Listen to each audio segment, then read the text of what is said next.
अस्सलाम वालेकुम बच्चों, कैसे हैं आप सब। आज का हमारा टॉपिक है न्यूटन्स रिंग्स। न्यूटन रिंग हमारे पास क्या होती हैं। इसके अंदर एक एक्सपेरिमेंट है। इसके अंदर हम फाइंड करते हैं ब्राइट और डार्क फ्रिंजेस। हम कोई भी प्लेन और कन्वेक्स लेंस रखते हैं, उससे हम ब्राइट और डार्क फ्रिंजेस देखते हैं माइक्रोस्कोप के अंदर। अच्छा, इससे पहले इसकी डेफिनेशन लिख लेते हैं।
अच्छा, न्यूटन ने क्या किया था। न्यूटन ने एक सेटअप रखा था, एक एक्सपेरिमेंट किया था। एक्सपेरिमेंट के अंदर उसने क्या किया, एक प्लेनो कन्वेक्स लेंस लिया, वहाँ पे उसने लाइट फॉल करवाई। लाइट फॉल करवाने के बाद उसने क्या किया, जो प्लेनो कन्वेक्स लेंस भी उसने इस तरह रखा था कि उस प्लेनो कन्वेक्स लेंस के बिटवीन। अच्छा, प्लेनो कन्वेक्स लेंस हमारे पास सबसे पहले पता होना चाहिए वो क्या होता है। प्लेनो कन्वेक्स में हमारे पास लेंस होता है, हाफ कन्वेक्स लेंस होता है, ठीक है। बीच में से कट किया होता है, हाफ कन्वेक्स लेंस को हम प्लेनो कन्वेक्स लेंस कहते हैं। ठीक हो गया। अब उसने एक प्लेनो कन्वेक्स लेंस लिया, उसको एक ग्लास प्लेट के ऊपर रखा। अब उसने क्या किया, उसके ऊपर लाइट फॉल करवाई और इस तरह लाइट फॉल करवाई कि जो रिफ्रैक्शन और रिफ्लेक्शन का पैटर्न शो करती है। रिफ्लेक्ट, जो कोई भी चीज़ रिफ्लेक्ट करती है वो अपर सरफेस से रिफ्लेक्ट हो जाती है, आप लोगों को पता है। जैसे ग्लास हम रखते हैं, वहाँ से उसके ऊपर कोई लाइट हम फेंकते हैं तो वो रिफ्लेक्ट हो जाती है। जैसे आप लोग प्रिज्म वाला फॉर्मूला किया, प्रिज्म वाला एक्सपेरिमेंट किया होगा, या फिर ग्लास लैब वाला वो किया होता है, एक्सपेरिमेंट होता है एक। उसके ग्लास लैब में हमारे पास क्या होता है कि कुछ लाइट हमारे पास अपर सरफेस से रिफ्लेक्ट हो जाती है और कुछ लाइट अंदर जाती है ग्लास लैब के और लोअर सरफेस से रिफ्रैक्ट होती है। रिफ्रैक्ट मतलब थोड़ा सा उसका पाथ चेंज होता है, उसके बाद वो उसकी रिफ्लेक्शन होती है। सबसे पहले इसकी हमारे पास डेफिनेशन आ जाती है, फिर उसके बाद इसका हम सेटअप देखते हैं। ये देखें आप, सॉरी, ये आपकी बुक के अंदर एक सेटअप सा दिया हुआ है। ये देखें, ये हमारे पास यहाँ से सोर्स आ रही है। सोर्स हमने जैसे कोई भी टॉर्च ले ली है, वहाँ से हम लाइट भेज रहे हैं। ये हमने ये बीच में यहाँ पे हमने रखा है एक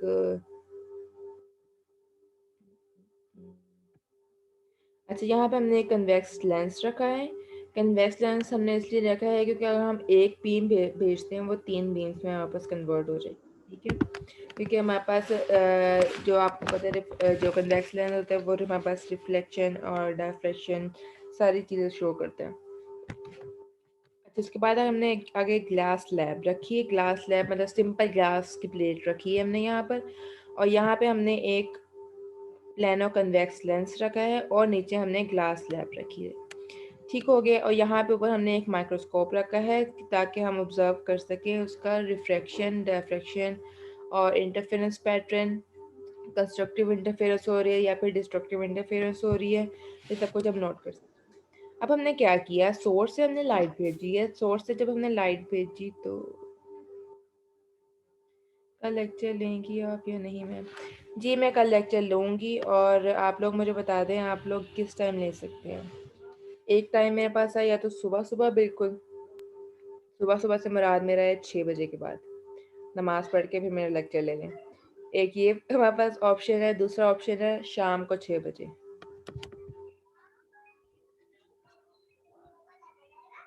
मैम कल की क्लास की बात कर रही हैं? जी कल की क्लास की बात कर रही हूँ।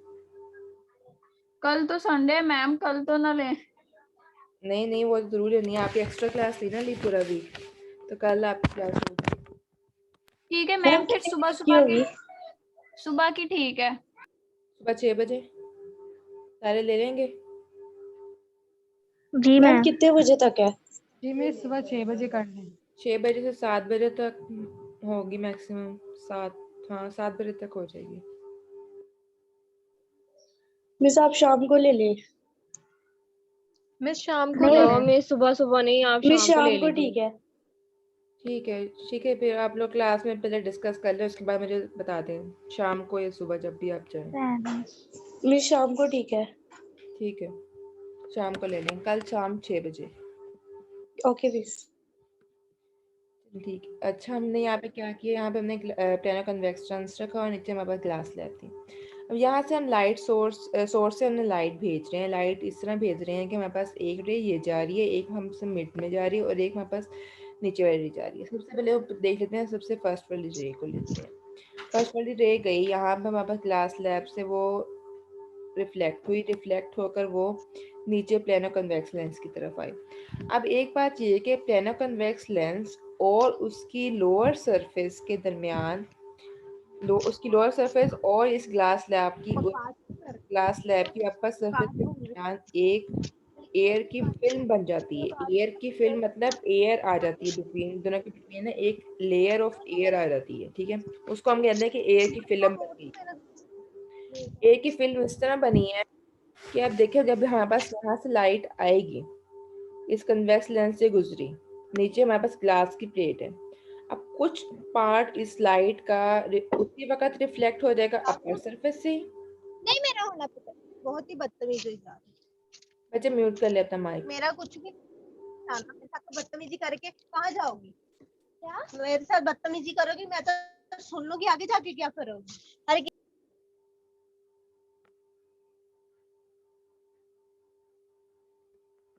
अच्छा कुछ हमारे पास जो पार्ट होगा वो यहाँ से रिफ्लेक्ट हो जाएगा अपर सरफेस से ही, और कुछ जो होगा वो लोअर सरफेस पे जाएगा। पहले थोड़ी सी उसकी रिफ्रैक्शन होगी, रिफ्रैक्शन मतलब उसका पाथ चेंज होगा थोड़ा सा। ठीक है, फिर नीचे जाकर इस लैब की लोअर सरफेस से रिफ्लेक्ट होगा। ठीक है, कुछ पार्ट अपर सरफेस से रिफ्लेक्ट हो गया और कुछ पार्ट लोअर सरफेस पे गया, उसकी रिफ्रैक्शन हो। रिफ्रैक्शन मतलब उसका पाथ चेंज हुआ, और पाथ चेंज होने के बाद वो दोबारा रिफ्लेक्ट हो गया। ठीक हो गया,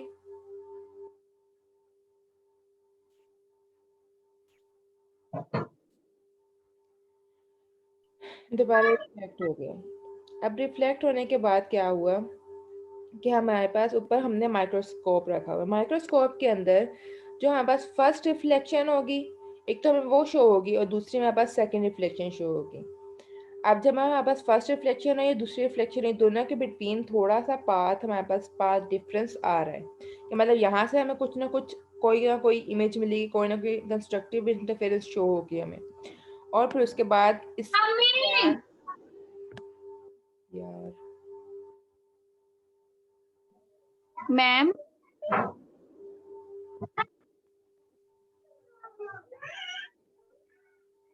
जी बच्चे 5 के अटेंडेंस लगा दे। इतना नेट प्रॉब्लम आ रहा है, मैं आपकी क्लास से तरीके से सुन नहीं पा रही हूँ। अच्छा ठीक है, लगा दूंगी।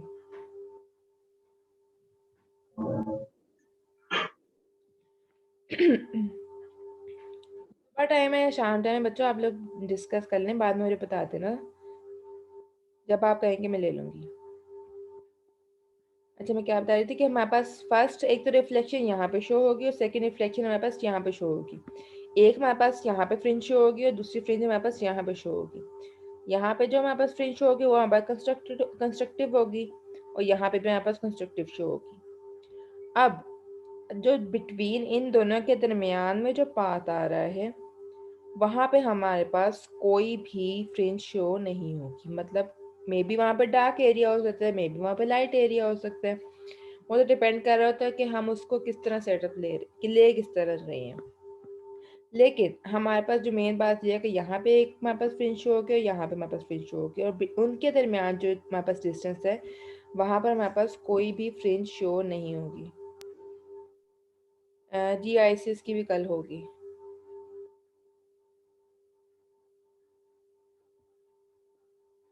ठीक हो गया। एक हमारे पास ये आ गई फर्स्ट रे, उसके बाद हम देखते हैं सेकंड रे। सेकंड रे हमारे पास आई मिड से आई, यहाँ पे हमारे पास दोबारा रिफ्लेक्ट हुई और रिफ्लेक्ट होकर दोबारा ये मिड पॉइंट हुई। अच्छा एक बात ये कि आप लोग देख रहे हैं कि यहाँ से लेकर यहाँ तक का जो डिस्टेंस है, थिकनेस है, वो नियरली सेम है और इस पॉइंट के ऊपर तो जो थिकनेस है वो तो बिल्कुल ही कांस्टेंट है, इतनी ही रहेगी। जबकि हमारे पास अगर हम उसको लेफ्ट पे लेकर जाएं या फिर राइट पे लेकर जाएं, जो थिकनेस है वो हमारे पास डिक्रीज कर रही है, थिन होती जा रही है फिल्म। तो अगर जैसे जैसे जो फिल्म है वो थिन होगी वैसे वैसे उसके डिफ्रैक्शन पैटर्न पर और रिफ्लेक्शन पैटर्न पर कोई ना कोई इफेक्ट आएगा। ठीक है, वहाँ पे हमारे पास जो रिंग्स होंगी वो बारीक होती जाएंगी या फिर हमारे पास ये भी हो सकता है कि ज़्यादा थिक होती जाए। मतलब वो तो हम सेटअप करने, मतलब ये भी हो सकता है कि हमारे पास जो वाइट रिंग्स होंगी वो थिक हो जाए और जो ब्लैक रिंग्स होंगी हमारे पास वो थिन हो जाए। इस तरह उसके जो थिन रिंग्स होंगे उन पर फ़र्क आता रहेगा। जबकि हमारे पास जो दरमियान वाला एरिया है यहाँ हमारे पास जो थिकनेस है वो हमारे पास कांस्टेंट है। अब यहाँ पे राइट आई, यहाँ पे भी सेम इसी तरह होगा कि यहाँ से पहले एक रे रिफ्लेक्ट हुई, फिर थोड़ा सा उसका पाथ चेंज हुआ और पाथ चेंज होने के बाद यहाँ से दोबारा वो रिफ्लेक्ट हुई। अब यहाँ पे भी सेम इसी तरह होगा कि ये दोनों जो होंगे वो उनमें उनके यहाँ पे हमारे पास ये फ़र्क होगा कि इन दोनों के दरमियान जो थिकनेस जो डिफरेंस होगा वो बहुत ज़्यादा कम होगा और यहाँ पे हमें एक डार्क स्पॉट नज़र आएगा। ठीक है, आप लोगों का न्यूट्रल रिंग्स का पैटर्न कुछ इस तरह होता है, कुछ इस तरह।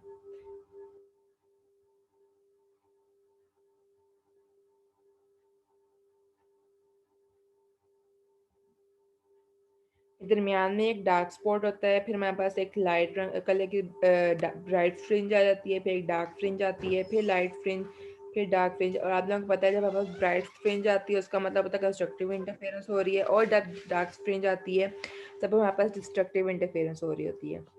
तो इसका मतलब उसके जो मिड होगा वहाँ पे हमारे पास एक डिस्ट्रक्टिव इंटरफेरेंस हो रही होगी। तो सेम इसी तरह हमारे पास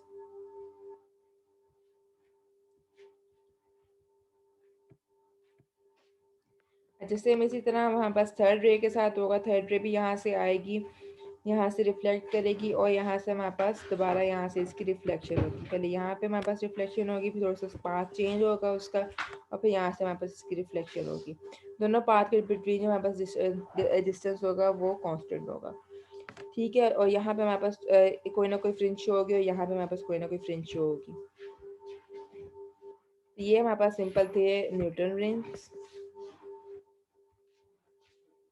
न्यूटन रिंग्स के बाद हमारे पास आ जाता, अच्छा न्यूटन रिंग्स में हमारे पास ये जो हमारे पास जहाँ पे कांस्टेंट हमारे पास है पाथ डिफरेंस, वहाँ पर आप इन्होंने दिया हुआ है कि at the point of contact of lens and the glass plate the thickness of the film is practically zero, but the reflection of the lower surface of air film from denser medium and additional path difference lambda by 2 is reduced।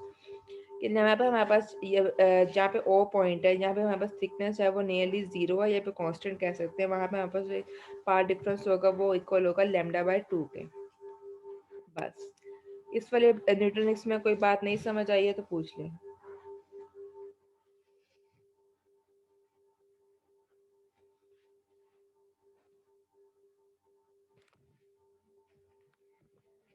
ये आ गया हमारे पास है तो next topic.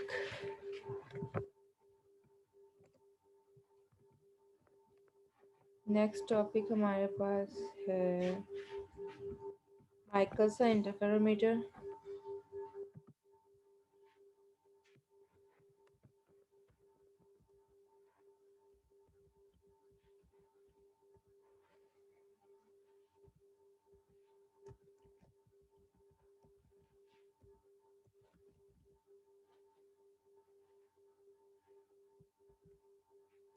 Michelson interferometer हमारे पास Michelson ने use किया था सबसे पहले 1881 के अंदर। और माइकलसन इंटरफेरोमीटर हम यूज़ करते हैं दो चीज़ों के दो लाइट सोर्सेज के बिटवीन एक्सट्रीम डिस्टेंस फाइंड करने के लिए। और एक्सट्रीमली हाई प्रिसीजन मतलब बहुत ज़्यादा क्लियरली डिफरेंस फाइंड करने के लिए। जैसे मतलब दो लाइट सोर्स आ रही है, उन दोनों के बिटवीन हमें डिस्टेंस नहीं पता लग रहा, तो वहाँ पे हम माइक्रोफोन इंटरफेरोमीटर यूज़ करते हैं ये फाइंड करने के लिए कि दोनों के बिटवीन जो पाथ डिफरेंस है वो कितना है। ठीक है, इसके आगे हमारे पास डेफिनेशन आ जाती है। Is an instrument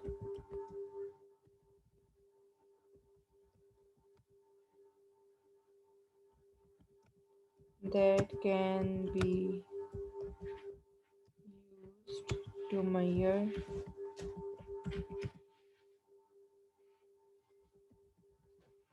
distance with extremely high precision.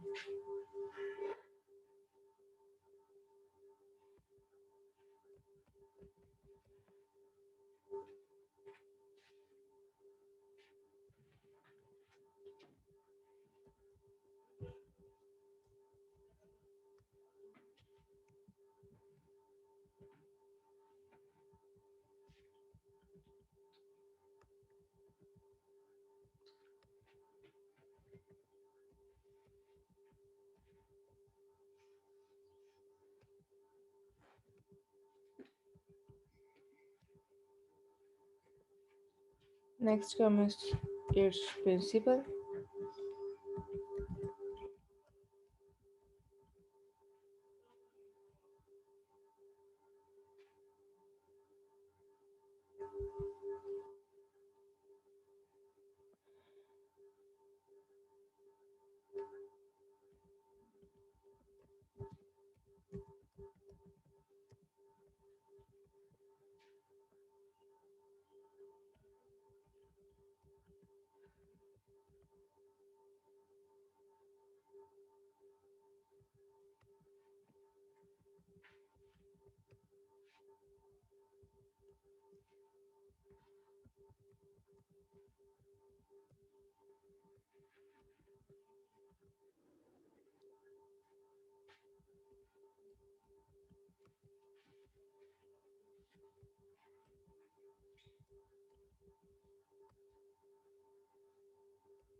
अच्छा, बात इसका प्रिंसिपल हमारे पास क्या इंटरफेरेंस पे बेसिकली उसका वो शो इंटरफेरेंस शो कर रहा था लाइट की।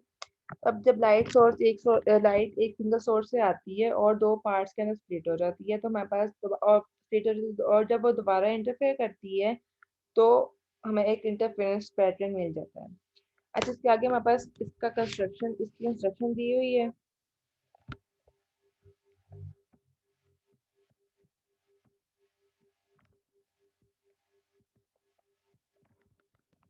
ये आपकी बुक के अंदर एक सेटअप गिवन है। यहाँ पे हमारे पास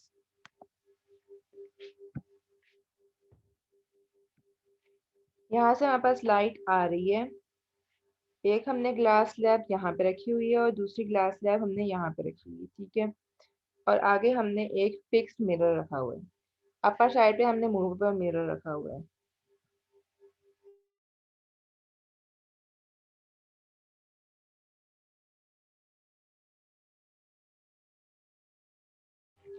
अच्छा, हमने ऊपर साइड पे एक मूवेबल मिरर रखा हुआ है। लोअर साइड यहाँ पे हमने एक फिक्स्ड मिरर रखा हुआ है। यहाँ से लाइट सोर्स आ रही है। यहाँ पे दो स्लैब्स रखी हुई है और यहाँ पे हम आई है, यहाँ से हम इसको लाइट को डिटेक्ट कर सकते हैं।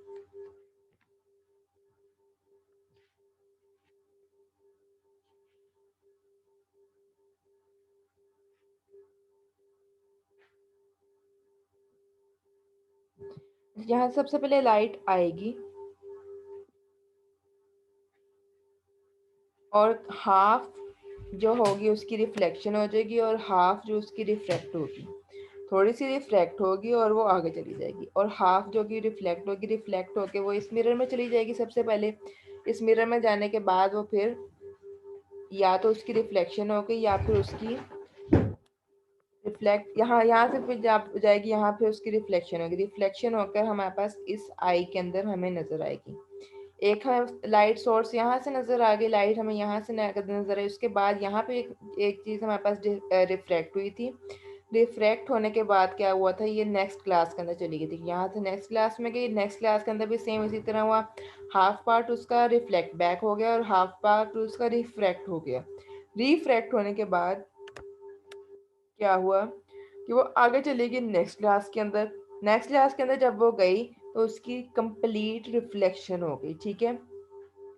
अच्छा, एक चीज ये जो मिरर होता है वो एक साइड से ब्लैक होता है और दूसरी साइड से वो उसकी रिफ्लेक्शन होती है। उसके अंदर कोई भी रिफ्रैक्शन नहीं हो सकती।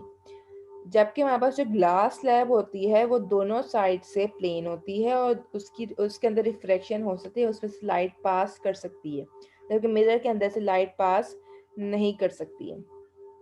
अच्छा, यहाँ से जब G2 से आगे हमारे पास रिफ्रैक्ट होके आगे गई तो यहाँ से इसकी कंप्लीट रिफ्लेक्शन होगी। रिफ्लेक्ट होने के बाद दोबारा इस क्लास के अंदर आई, इस क्लास में दोबारा उसकी रिफ्रैक्शन हुई और थोड़ी बहुत रिफ्लेक्शन भी हो सकती है। फिर दोबारा आ गई और यहाँ से वहाँ पर रिफ्लेक्ट होकर इस आई के अंदर हमें नजर आ गई, ठीक है, एक बीम ऑफ लाइट।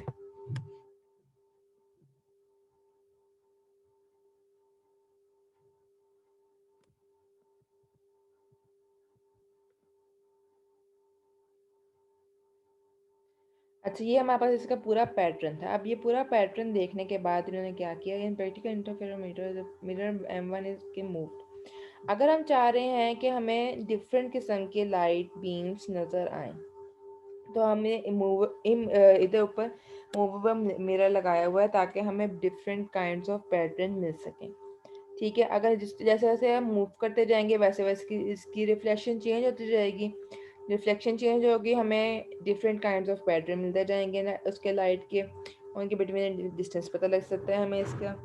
तो इस तरह हम इसके अंदर पाथ डिफरेंस इजीली फाइंड कर सकते हैं।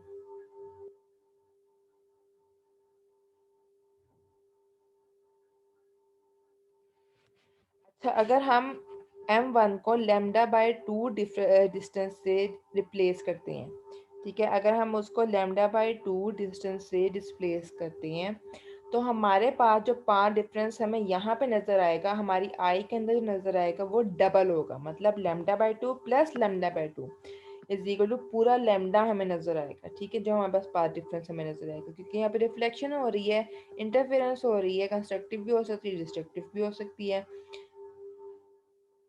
टाइम खत्म हो रहा है। डिस्ट्रक्टिव भी हो सकती है। तो अगर हम इसको λ/2 डिस्टेंस से रिप्लेस करते हैं तो हमारे पास जो यहाँ पे हमारे पास आई के अंदर जो डिस्प्लेसमेंट हमें शो होगी वो हमारे पास λ/2 डबल डिस्प्लेसमेंट शो होगी।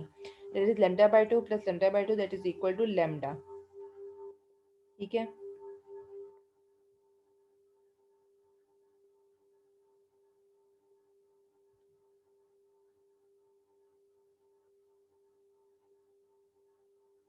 अच्छा, अगर हम उसको fringes one by counting the number of m of fringes which are shifted by, अगर हम फ्रिंजेस को डिस्प्लेस कर रहे हैं किसी भी डिस्टेंस से, तो हम ये वाला फॉर्मूला यूज़ करते हैं, L is equal to M lambda by two. M हमारे पास नंबर ऑफ फ्रिंजेस आ जाती हैं, लेमडा हमारे पास जो डिस्प्लेसमेंट आ जाता है, और टू तो वैसे ही, और एल हमारे पास जिस डिस्प्लेसमेंट से उसको हम फाइंड, जो डिस्प्लेसमेंट फाइंड करना चाह रहे हैं वो आ जाती है।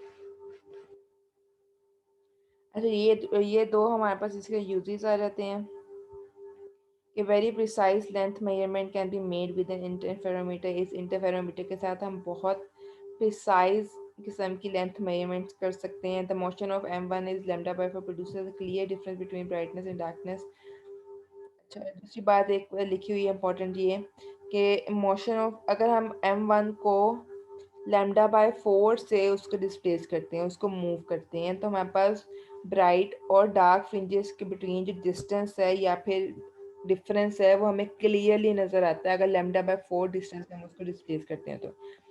और लैम्डा देखो 400 nanometre, this means a high precision of 100 nanometre. और अगर हमारे पास डिस्टेंस है, हमारे पास लैम्डा हमारे पास गिवन है 400 नैनोमीटर, तो हम कह सकते हैं कि उसकी बहुत ज़्यादा हाई प्रिसीजन है। ठीक है, बहुत ज़्यादा हाई प्रिसीजन वाले इंटरफेरोमीटर को हम कह देते हैं कि जैसे lambda is equal to 400 nanometre है उसकी।